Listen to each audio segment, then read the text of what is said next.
Hello, welcome back to the channel. I'm here in Minecraft again. Started a new world after that last one because I just didn't like it. I built right next to a pillager tower and was promptly being punished for making such a stupid choice. So instead of fighting them like a man, I ran away like a pussy. So here we are in a new world. I built some before I started recording anything just because I didn't want to record anything. I thought this green. Oh my god! I thought that was like a fucking Enderman over there. I was about to shit myself. I was like, how'd this black guy get into my house? Like, I don't know. Man, look at me. Like, I'm not black. I mean, there's nothing wrong. There's nothing wrong with that. But like, oh, I got this little guy in my house. He's cool. Anyway, um, welcome back. I wanted to discuss something a little near and dear to my heart when it comes to the internet. Sort of rails off of the last subject I was talking about in the last video, I guess. Nostalgia, in a way, but doesn't center too much on it completely. Title of this video, I'm just going to make it old YouTube, because I just want to talk about that as a topic. Sort of how I feel about it, and how I sort of like to channel it here. No pun intended. So, old YouTube to me is a very specific time and place kind of thing that you really just can't you can't get it out of current YouTube because of the nature of it, but I still think it's important to talk about because it's so like I said, it's so important to me as a person. It was so fundamental to me growing up, which is crazy because, in my head, there's days at work where like I'll be listening to a podcast or something and they mention something that happened in like 1975 and my brain still thinks it's 2005 because that's when I was a little kid. My parents used to be like, "Oh yeah, 30 years ago when I was your age." And like now, god, that's like fucking 50 years ago. Like 2005 was almost 20 years ago from like right now.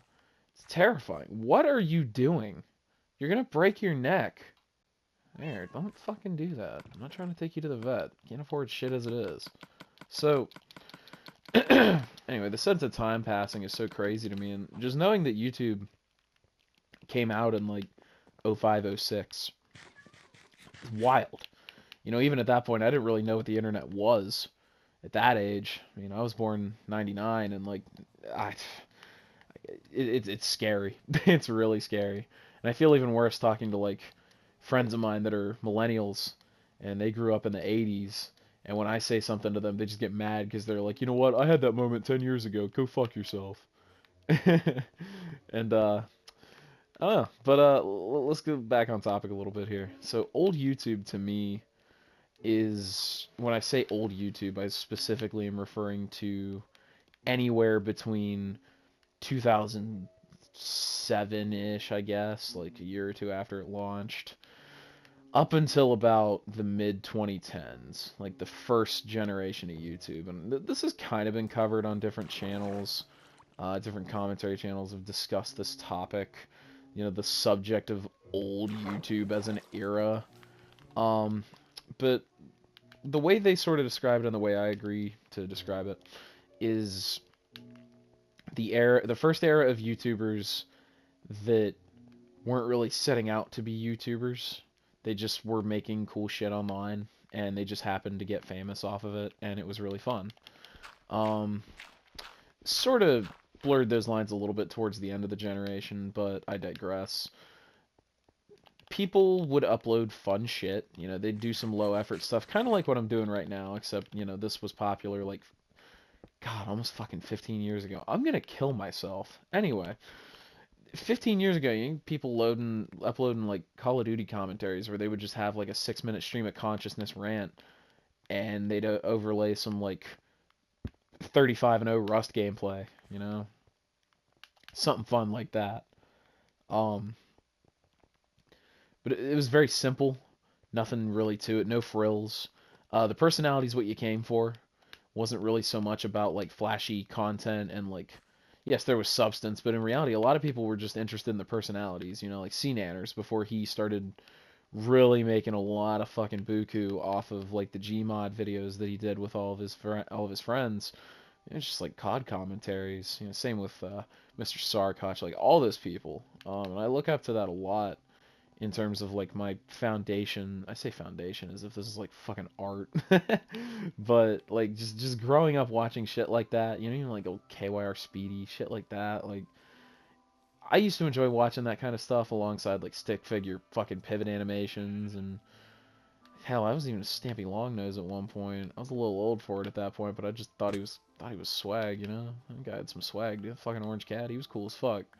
But you came for the personality, and the content was kind of, you know, yes, it was very important for sure, but I mean, those people were at the center of it, and I think it's still sort of like that now in some cases.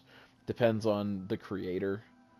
But by and large now, new YouTube, I'm sort of using this, I guess, to scapegoat a specific type of content. I'll just be upfront.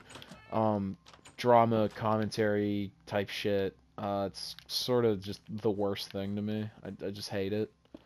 It's very, very parasitic, very cancerous, as iDevs would have said back in the day before he sort of had his whole thing happen. My problem with this type of content, I mean, like, watch whatever the fuck you want. Like, I don't really care, obviously, because I'm not you. I don't care what you do. I have work tomorrow. I don't care. I just got off work. It's 2 in the morning. I'm tired. Who gives a shit? Um, More importantly, I don't care what kind of content most people like to consume in that regard, you know? Like, if that's what you want to watch after a long day, I don't know. I feel like most of it's just, like, chronically online teenagers that watch this shit that, like, they're not furries, but they'll watch some shit about like a furry groomer on Discord or something, and they think it's like genuinely interesting. I don't know. It all plays out the same. The X situation is why the poop shit situation is crazy, and then Critical walks in and he's like, "Hey guys, so anyways, this situation's really nuts right now, and yeah, so like anyway, I'm gonna make a joke about poop and fart, and then I'm gonna say cum, I'm gonna say piss, and then everybody's gonna laugh." And then that's going to be the whole video. Like, maybe that's sort of the sick mutation of that type of content in a way. That sort of low effort, whatever content. But even then, I feel like a lot of people still had something to say. You know, that's part of the thing too. Is like a lot of these guys are just fence sitters. It's like, oh well, I hope the situation sorts itself out. Like, then why did you say anything? Like, you're not adding anything to this conversation. You're just being a fucking butt ass. Like, stop. You're fucking stupid. Um, I mean, shit, like, if you can go back to those gaming commentaries, it would be somebody giving their opinion on something, kind of like I am now, I guess. And I'm not, anytime I self-reference, I don't mean to, like, toot my own horn with that, it's just I'm stating intent pretty clearly. But, I don't know, like, you get so many of these old creators that, like, there's sort of a weird paradox with it, that it was low effort, but it was, like, it didn't feel like it, whereas nowadays a lot of low effort content feels like it because it's so blatantly obvious what they're trying to do. I mean, low effort content back in the day, a lot of people weren't really, you know, it was just whatever. Like, if they made a video that was low effort, so be it. Like, money wasn't the only goal they had. It was also just like, you know what, I want to upload a video of me ranting about something today, and a dedicated fan base will watch that. And back then, you know, 50,000 subscribers was like a big fucking deal.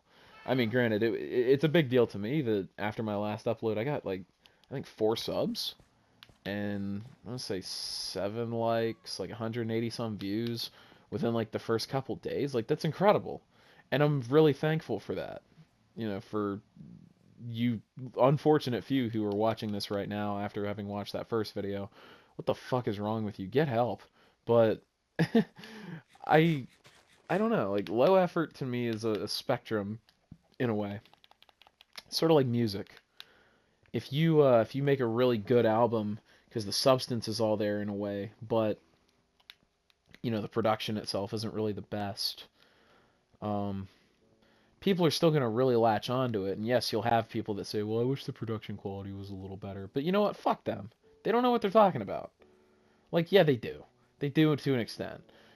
If it's a creative medium, it's understandable to an extent. Like this stuff, maybe you don't like the sound of my voice through this microphone. I don't like the sound of my voice no matter what it comes through, so I get it. But I tend to like this old style personally. It's an intentional thing. You know, eventually when if this goes anywhere and I start acting all ironic about it later and obtuse, just whatever. Like it's fine. This is literally just me doing this because I enjoy it. I don't really care. I have nothing to hide. It's just whatever. I like old style videos, and this sounds like an old style video to me, so I just wanted to do it this way. Um, Same vein in terms of the actual content itself. Like I don't plan on having any crazy editing. I mean, if I buy a PC or something, I'm probably just gonna record with fucking Bandicam. I'm gonna be real. Like that's probably what I'm gonna do. And I love that kind of shit, or like, you know, Fraps or some shit, if that's even like still supported. I would love to run like unregistered Hypercam 2 on my shit. Just have fun. But I don't know, I like that kind of stuff, and like it's intentional to me uh to be doing that, because again, it reminds me of old YouTube when people were just fucking normal people and there wasn't like a fucking paid sponsorship every video. Every video was just excitement. It was like, oh, hey, I want to talk about this today. Like, let's do this. And there would be a dedicated fan base there that was like, hey, I'd literally listen to you talk about taking a dump at the fucking restaurant you work at or something. Like, who cares? It's just cool like that. I don't know. It gives me a warm fuzzy feeling inside versus a lot of stale, overproduced content nowadays that's just basically trying to be Mr. Beast core, and I don't want to just echo that guy's name because it's the equivalent of fucking modern video games just doing a thing where they're like, uh, capitalism, and then they don't really say anything. They just think they have to mention it because they feel like they have to be a cultural critic because Twitter told them they had to. Like, it doesn't matter. I don't fucking care. But the sort of Mr. Beastification, I guess you could call it, just rote optimization. It is capitalism at its finest, in a sense. Not to open that can of worms here. It's not really what I'm getting at, but that is how this shit works to an extent. You know, you're here to make money. The people that can optimize it the best, run it the cheapest, do it the most efficiently, etc., they're gonna win. You know, they're gonna win the game or whatever. Um, to me, YouTube doesn't sound like YouTube to me isn't a zero sum game. Even if I was making money off of this, which would be fucking awesome, you know, yes, you technically have to view other channels kind of as competition for attention, but like if people like you enough, they'll watch your shit. Like, you know, you keep a schedule or a rough schedule, you put notifications on. Like, yes, YouTube sometimes does suppress that, but if people care enough, they'll search your shit out. And I'd rather have like this sort of core philosophy, going back to music. Um, this sort of spirit of like the 1,000 true fans that you have versus the like million others that will occasionally throw a dollar your way. I mean, if you have 1,000 true fans that will spend in the course of a year $100 on you, I think my math is right here. Don't quote me. Fuck, I'm retarded. But anyway, 1,000 times 100, I'm pretty sure is. Oh my god, I'm so fried right now. Oh my god, it's 100,000. I'm gonna fucking shoot myself. I'm gonna fucking kill myself, dude. Oh, I'm so tired. Anyway, let's do a better example. Um, well, actually, no, let's run with that. Fuck it. I'm just so tired. Physical labor really fucks you up, dude. Just but 1,000 fans paying over the span of a year about $100. It's $100,000 right there, and that's more than a lot of people make in a year. Now, granted, of course, expenses are always a part of that, but you know, taxes too, because you know, Fed's got to get their share. But that's $100,000 right there, and I'd rather have, even in a view sense, like I'd rather have a smaller, dedicated fan base, or at least people that give a shit, I guess, is the more important way to put this. Not so much like, yeah, it'd be great to have a big fan base for stuff like this. I think it'd be awesome. But if I just have a dedicated group of people that follow it and are like genuinely interested in what I have to say, that's rewarding to me. It's validating, and I think that ties back to old content where it's just like it's very simple. There's none of this extra bullshit that comes with it. You're not trying to fucking play the algorithm. It's just you just do it and that's it. But I'll cut it off there because I think that's a good stopping point, and I'm Excuse me, I'm really tired. Clearly. I'm gonna go get some sleep, and I'll see the next video I upload what I want to talk about. I don't know if I mentioned it last video. There is a the description down below has an email address in it that you can shoot an email at me if you want me to answer any questions that you might have. I'm not going to be doing a lot of like personal FAQ type shit probably, like, so, you know, I'm not giving like my name or anything out. Like, personal stories, like anecdotes, is a different thing. But you know, if you got any questions you have, let's do this like Monday mailbox style. You got any questions you want me to answer? Any life advice you want me to give you that will probably ruin whatever shred of fucking confidence you have left? Feel free. I would love to be responsible for your downfall. Just shoot me an email at that email address, and I will keep checking it through the course of the next couple days, see if I see anything. If not, just shoot me an email calling me gay. I don't really care. I think it's pretty cool either way. But thanks. Thanks for watching, and catch you in the next one.